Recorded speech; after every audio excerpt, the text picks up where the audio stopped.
Welcome to Cartoonist Kayfabe. My name is Ed Piskor. I'm Jim Rugg. Batman Through the Years, by way of Mad Magazine, is something that we're going to be taking a look at today on Cartoonist Kayfabe. But first, got to let you guys know that we have a Patreon out there. The biggest supporters of the Patreon get all of the videos before anybody else. Completely mitigates the Kayfabe effect. I think that's going to happen with this video in particular. And I'm showing the comic cover to the chat room for the biggest supporters of the channel, so they're getting first dibs on eBay and Amazon for this book that we're going to be talking about today.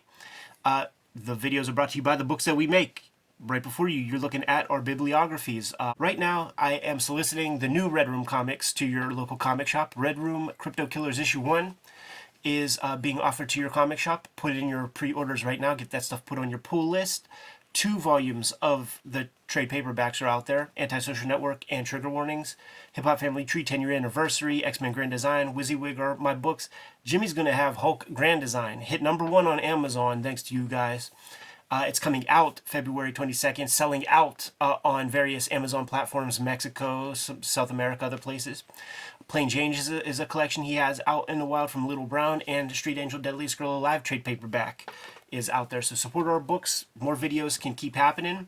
And Jimmy, when we were putting together potential episodes for the future, I handed this off to you, the Mad Batman Spectacular from July 1997, because it is a great sample of Mad comics throughout the years. It is a showcase of Mort Drucker. It's a cool way to show Mort Drucker off from throughout the years.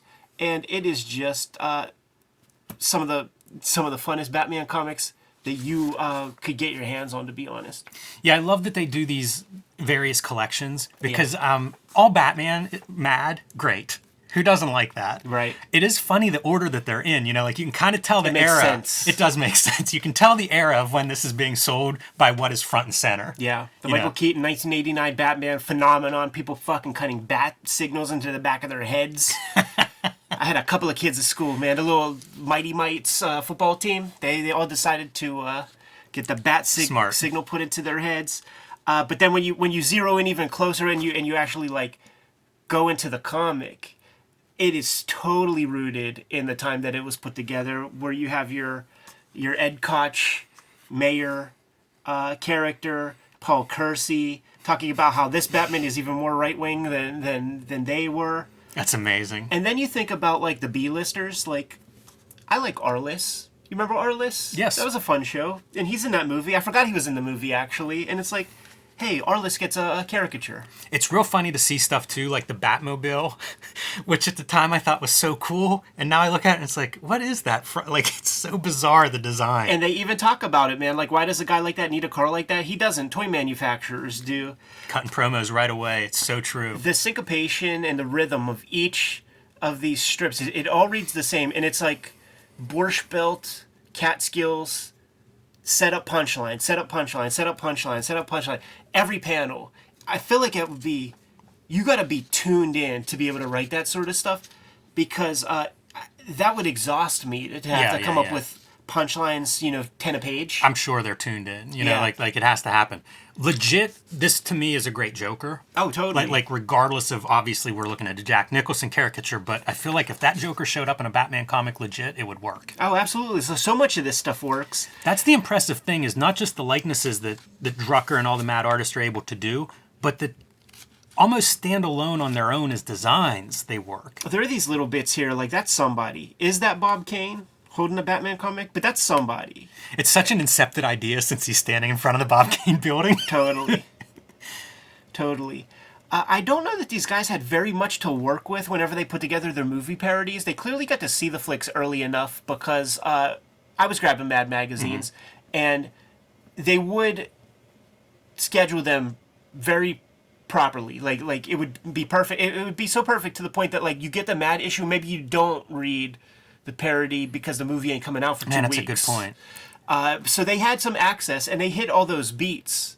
Yeah, it's funny to think of Matt as like some kind of payola sellout scam of like promoting Batman. Just press, press has to see the stuff, like there would be reviews in Entertainment Weekly the same time the Bad parody would be out. So, you got to get your press people to talk about it. Certainly in those days, pre-internet.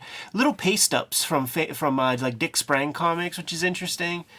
You get a little glimpse of a Mort Drucker Superman in here, and he's a cartoonist with the best of them. I have that first, like, how those DC, like, Marvel Milestone shits, the hardcover joints. Yeah.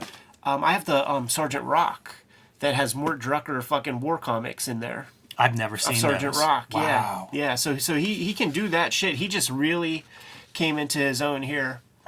Like, let me insult some of the douchebaggery out there, man. When I say that, did you know Lando Calrissian was in the original Batman movie? He was Harvey Dent. Jeez, talk about forgetting stuff. I saw this movie twice in theaters when I was a kid. I was so excited by it. We caught it at the drive-in. But it's been a long time since I've seen it. Yeah, these things bring back so much memory because, like, age-wise, this is exactly the target audience. Totally. And we jump right into the strip that started it all. Batboy and Reuben by Kurtzman and Wally Wood. And the astounding thing about this is it's in the original comic book issues of Mad before it becomes a magazine. It was in full color. It's in the 50s, early 50s, maybe 1953, 54. And it captures all of the pieces that the Adam West 1966 show would like really like lean on. It's all in here from the start. All the Deus Ex Machina, Bat-built bullshits for how to get out of stuff. 8-ball on Robin's breast pocket there for the big splash page. Right. He really is like predicting the future with this stuff. I think that they were nervous in a small way about like playing around with treacherous territory. Like there really weren't parodies and lampoons like that being done in pop culture very much. Like Mad really started a lot of that kind of stuff. So they are in almost every couple of panels. It's that doth protesteth. Right. Too much kind of thing where it's like, we repeat, this is a lampoon. Yeah. Batboy with a boy. Reuben with a you. Like I said, you got your Deus Ex Machina bat belt stuff. That's, bat shark repellent. Mm-hmm. You got your goofy Batmobile bullshit. You have... Your boys got to like rappel and hang on buildings, but what if they're not so good at being able to do that? You got to do a couple of passes. It's that stuff's really funny when you think of the 60s and like the sideways climbing up the buildings and stuff. I mean, that piece is even in here. Yeah, it's really funny. This is a really nice reproduction too. I was looking at this online in color, and the printing of those old comics, it's so kind of busted up in garbage paper, so like you really get to see Wood's artwork well here. I wonder if they very slightly stretch the artwork because it feels square, does it not? It feels like it's the proportion. It fits the proportions of the magazine like everything else. It fits really well. I'd have to measure it to see that. Golden Age comics a little bit wider than what we're used to, so that might have helped. And if you look, like the margins on top and bottom are small here, so I don't know. The lettering doesn't look stretched, but if you just stretched it a few percent, it might not show up. That's right. And the great punchline to it all is that Batboy is a vampire Batboy. But dude, even the sound effects stuff, right? Like that's something that the Adam West show like, obviously like leans on in a big way whenever they have their fight sequences and things. It's so weird to think of this as like a predecessor. Yeah, you're right. They hit it all. Love it. Sergio Aragonis, one of my favorite interviews we've ever done, Ed. Everybody, if you haven't watched that and you want to feel good about comics, go watch it. Absolutely. But love this stuff. What a funny cartoonist. So good. And like, you just have to be, once again, dialed into that kind of thought process because Sergio was, not only was he doing this feature, sometimes like maybe two of them in an issue, but there's the marginalia that he would also do. Such a quick wit. The one criticism I have is I wish that the credits were more pronounced in here because like that Kurtzman comic, Kurtzman's name's nowhere. No, and it's never done. It's you got your main guys and then the usual gang of idiots. It's how it is, It's so funny reading this because I was there for all of it. And I remember, these comics, Mort Drucker has been fucking drawing Mad magazine stories since like maybe the 50s. We have every issue in the other room. Like we could find out when he shows up. So in the 90s, he's an old dude already drawing this shit. And as a kid, I remember so often when I would read like a Mad parody or something that like the guys who drew it, they obviously didn't know like certain references. And they didn't know certain actors. Like, they had no importance to the artist. So, like, this is the parents of Oswald Cobblepot fucking the Penguin, and the guy that plays the dad is Paul Rubens, Pee Wee Herman. But like that's not him. That's just a standing guy because Mort Drucker's watching the flick and ain't even paying attention. But that could have been a great opportunity to put Pee Wee right there or something. And I remember like when I would read these things, I'm like, oh, these old guys, they're out of touch. They just don't get it. Do you know how like a comic like this works? Like, is a script generated before the artwork?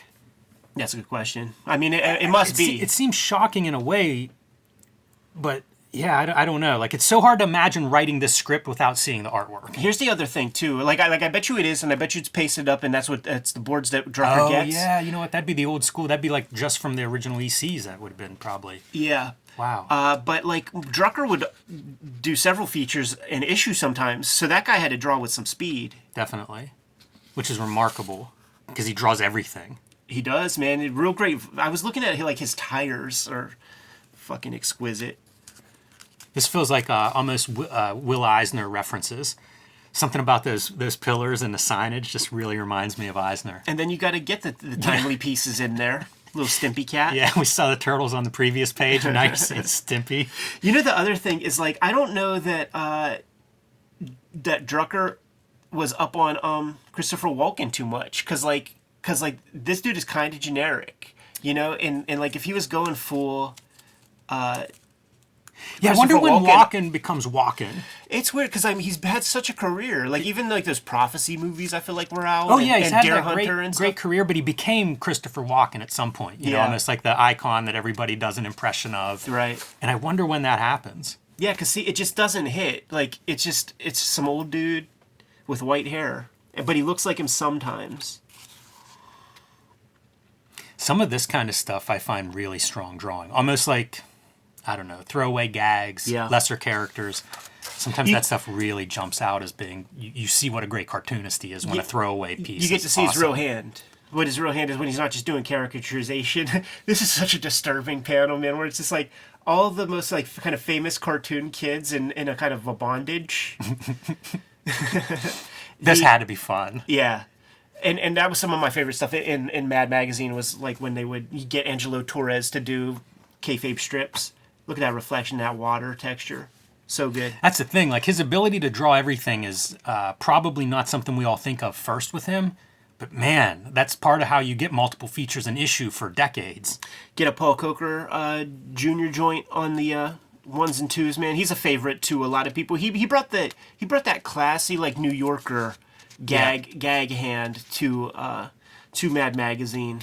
It feels like stylistically he'd be one of the last guys that really had that skill set. You know, sure. I think that was something when you see like how to do comics throughout the years, that's a piece that's sold for decades.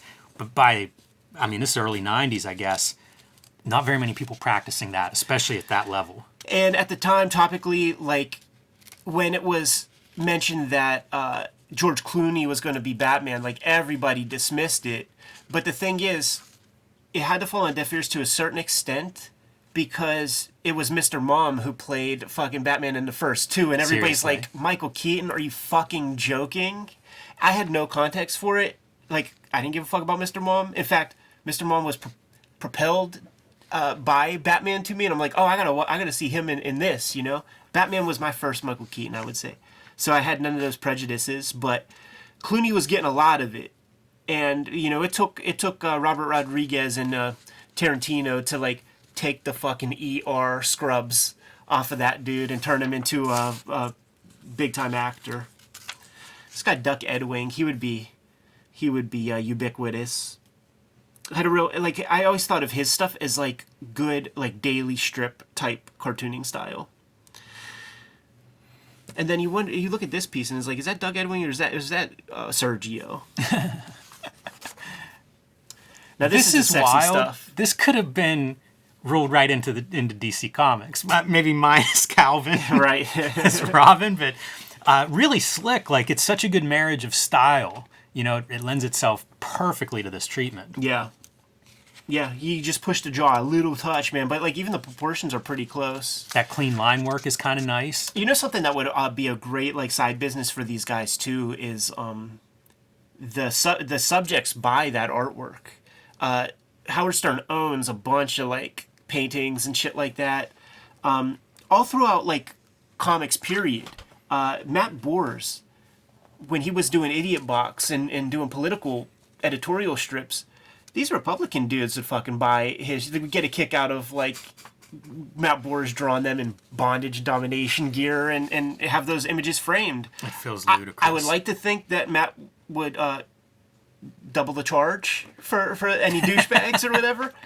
But that's a tip for everybody, by the way, that's selling your artwork. Double whatever you think it's worth. Now this is a cool piece, man, because we just looked at a lot of basically contemporary Mort Drucker. You know, this magazine gets compiled in 1997. You know, you have Batman 89, like 91, 93, something like that. We're going back to 66, man. We're going to the Adam West TV show, and you're getting to see what his style looked like then. Like in my lifetime, Mort Drucker to me always looked the same. It's like very reliable. This is a different approach. I think it's using some duotone. I love this stuff. It's the part that we mentioned at the top of the show that it's not the stories aren't reprinted chronologically, right? But it's such a treat to get to this story and get to see this flashback, and it's beautiful. Like the Batman television pieces that are folded in, like those sound effects, they look so good here. Yeah, for sure. He's got a looser style, more sketchy line work. You know, very interesting here. Like the modern day Mort Drucker wouldn't do it. I don't think he had the tools that he had available in terms of print technologies, because like these beautiful washes and shit, they weren't doing that. Like you don't see that. So he had duotone. He had to use different materials at the time, or maybe that's just where his head was at that moment. And it's interesting to see like the promos that are cut on the Batman TV show feel like I'm a fan of the Batman TV show a lot. But I feel like there's definitely, like Neil Adams, there's like a kickback against it, right? The real fan, like the real comic book fans, you know, had this conversation with a lot of dudes who from that period, man, and they were fucking insulted. Yes, because it's like you're laughing at we take this shit serious, and you're stepping our comics back a million years. It feels like that's the point of view or the tone of this story. Like this would be a bunch of real comic book people complaining about what the TV show is like. Look at that right there. Like that's probably like straight up on set. Amazing. The guy laying on his side with the camera. Exactly. Hilarious. Exactly. Me and my kid brother, we would like, we had no concept that was the deal. Sure. And we thought that those dudes were fucking repelling and that it worked and stuff. It was on the Family Channel when we were kids, right before Rin Tin Tin K9 Cop. And me and my brother, we tried to try as we may, man. We just could not look as graceful as they did. I love like Alfred as the figure here. You know, just these two skinny legs standing together. It's all just a black silhouette of his whole shape. It's foundational cartooning though. Yeah. It's the shapes, you know, it's that thing of like, I don't know that that's in How to Draw Comics the Marvel way, but at some point I think you realize, oh yeah, it's just shapes. Right. And, you know, the punchline to this is merchandising. Of course. Absolutely. When I got to this page, I was like, okay, Jackie Mason, Boy George, Joe Piscopo, and I'm like, I don't know who that is. He looks familiar. I don't know who that is, but it's Bob Guccione. Of Penthouse fame. Penthouse fame. Jackie Mason as the caterer. I actually like this art a lot. Yeah. This isn't an artist that I'm familiar with, but I really like, and some of it especially, like that Robin head to me, fantastic. Yeah, really sharp, but we should call that out. The artwork is by Rick Tolka. Do you know that name? I actually do. He takes over Cracked. Oh, interesting. Yeah, I like the work a lot here, so somebody I'll keep an eye out for going forward. Yes. Boy George's cross-dresser. Bob Guccione as a sleaze bag. I'll tell you what, the Mad stuff, very on PC historically. You know what I mean? If you were to go through Mad history, like you'd find a lot of stuff where it's like, oh boy, maybe we can't reprint that, or there's stuff in this issue too. Oh, that's for sure, man. That crosses some that first Batman joint. Yes. Talk about the aesthetics of that costume. Yes. Go back and check that out, man. Freeze on that screen. Joe Piscopo is the irritant. This is that era, like, you know, years before this. Keenan Ivory Wayans was good friends with Eddie Murphy. And, you know, Joe Piscopo was on SNL with Eddie Murphy. And whenever he would do promo, he would just be talking about, like, my buddy Eddie Murphy, blah, blah, blah, like all this stuff. And, like, that's how they would parody him on In Living Color, is just like, oh, yeah, my pal Eddie Murphy, blah, blah, blah, blah, blah. Hard to argue with that. If I could at all say my pal Eddie Murphy, I'd be dropping that a lot. And Andy Rooney was catching a lot of flack at this time also, because he was at his most salty on, like, what was that, 60 Minutes or one of those, like, late night. That's going to be us one day. Like, at some point, you just become the parody of yourself. Why is it they call it taking a dump and not leaving a dump? You're not taking it anywhere. Hey, we haven't mentioned it at all. Do you like the typeset lettering? I just accepted it. Yeah. You know, like, certainly, like, look at the amount of text required to get some of these jokes across. In hand lettering terms, you couldn't do it. It would be, you know, that Ivan Brunetti page from Schizo amount of... I just accepted it, you know? Like, it was what it was. I like it better sometimes than whenever it's like the faux hand lettering, but it's digital. It's some font that stands out. Like, Yeah. I have no problem with this kind of lettering. It feels like magazine-y. It feels like, you know, it's the way magazines were. It's really kicking me in the balls right now that, like, my magazine, like, I got this off the rack and it's so yellow and looks so old that, like, the Mad magazines that I bought at flea markets and shit like that, like I got this thing brand new. Yeah, everybody that loves newsprint, man, this is real newsprint. The Val Kilmer, Chris O'Donnell, Nicole Kidman Batman. Kiss from a motherfucking rose. What an era. Yeah, it's funny to see it immortalized here. It's amazing to think of what the... Going full Schumacher. Doing exactly what Joel Schumacher wanted. Hilarious. And you know what? Foretelling the future of DC Comics, man. I'll tell you this. I think the Schumacher version has a lot more in common with the Chris Nolan Batmans than people want to acknowledge. You should expand on that thesis at a later date on the channel, Jimmy, because I would love to hear your thoughts on that. There's some visual splendor that the two have in common. We finish off with a little bit of Uma Thurman Batman outtakes with the Bane character. Was he in that? I guess he was in that first movie. Like, there was like a little skinny dude, and they give him the juice, and he gets big. I don't know if they call him Bane. Anyhow, there it is, man. Celebrating Mort Drucker and the Batman parodies of yore and Mad Magazine. I'm good to go if you're good to go, Jimmy. Kayfabers, like, follow, subscribe to the YouTube channel, hit the bell. We'll notify you when new vids are available. And we have a Patreon where you can support the channel. Various levels of support are available there. And if you choose the biggest level, you are watching this video stream right at this moment. I'm showing you the cover of the comic as we speak. And there are people buying that thing off of Amazon and eBay right this very moment. The videos are also brought to you by the books that we make. So, Jimmy, tell the people what you have on the horizon. Hulk Grand Design coming in February. Pre-order that. Reserve your copy today before those things are sold out, because it is selling well right now and it's not even out yet. Thank you all for that, but do pre-order or reserve a copy if you want it. Street Angel, Deadly Squirrel Live, and Princess of Poverty coming soon, and the Plain Janes also available. You can join me on patreon.com/JimRugg, where you can see more of my comics and art, what I'm working on. You can download out-of-print zines and mini comics, and you can see my painting experiments from last week. Big post on all of those. Red Room Crypto Killers issue number 1 is being solicited to your comic shops at this very moment. Murder on the Dark Web for Fun and Profit is the name of the game. There are 2 existing trade paperbacks out there, all stories self-contained. If you see an issue, scoop an issue up. Give it a shot. Hit up my Patreon. I'm serializing the new Red Room comics before they hit paper at the Patreon. And Tip-Off Family Tree, 10-year anniversary, X-Men Grand Design. Bunch of books out there for you to chew on. Hit up my link tree in the description below. You can get all this material. Jimmy, tell the people what else is out there. Subscribe to the Cartoonist Kayfabe newsletter at the links below this video. You can also find Cartoonist Kayfabe t-shirts, merchandise, stickers, fanny packs, hats, mugs, and lots more at our spread shop. That link is also below this video. Another great way to support the channel, man. Given those marching orders, we'll be on our way. Read more comics.